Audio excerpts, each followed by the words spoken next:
pleasure to introduce the chairman of our board and also the past president of the American Academy of Family Practice Physicians, and he holds a number of other titles that I'm not allowed to tell you. Well, thank you. Deborah didn't use the proper title. Tonight, I'm a pinch hitter. That's my title.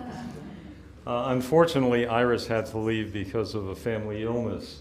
But I want you to look at the second item under her name. She is the director of studies of the 9/11 survivors from the World Trade Center. And she has seen 2,800 or so of those survivors for their medical problems.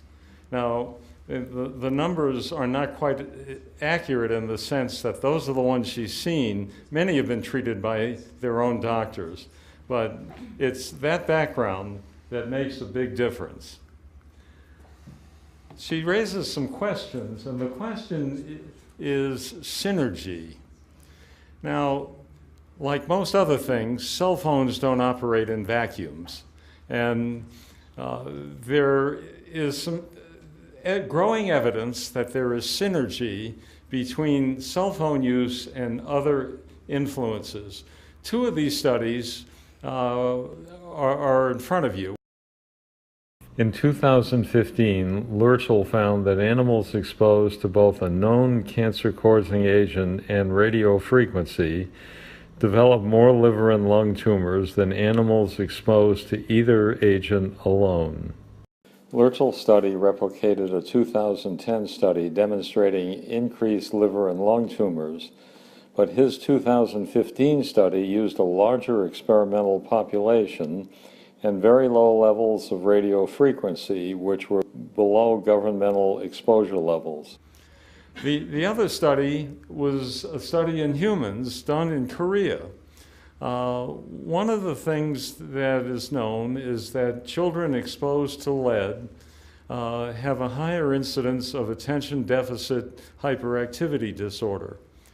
And what they did in a rather elegant but simple study was show that those who had higher cell phone exposure, who were also exposed to lead, had a much higher level of ADHD. Now, Iris, as I mentioned before, took care of people from the World Trade Center. And one case that I'm going to show you in some detail is about Lieutenant Bill, I won't expose his last name, who coordinated operations at 9/11 initially and for 2 years following. And he was there almost immediately after the towers were hit. And during the early days at the World Trade Center, Bill rode around in his truck holding his cell phone right here, up to his left ear, and driving the truck with his right hand. He stayed on for 2 years working at the World Trade Center. And I want to explain that this wasn't just a cell phone thing.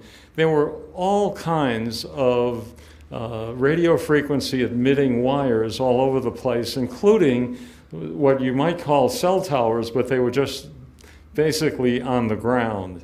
So he was in this kind of environment for 2 years, and also being exposed at the same time to a huge group of chemicals.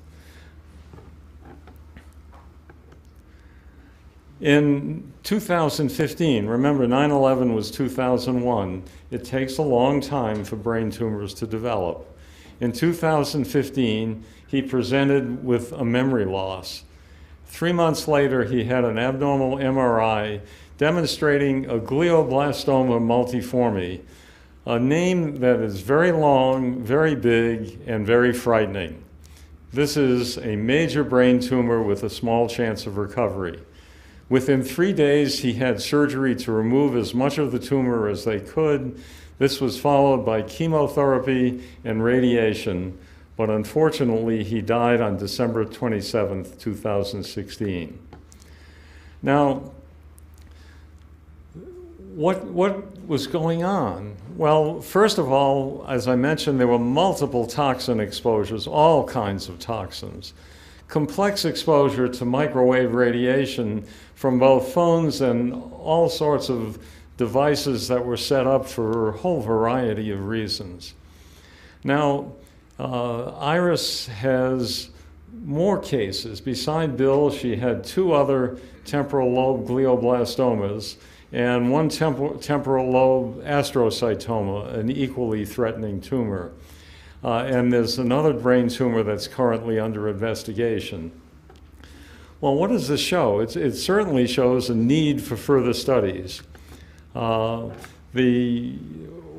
we have in evidence right now is a major problem does exist, and it's not just the cell phone, it mixes with other things.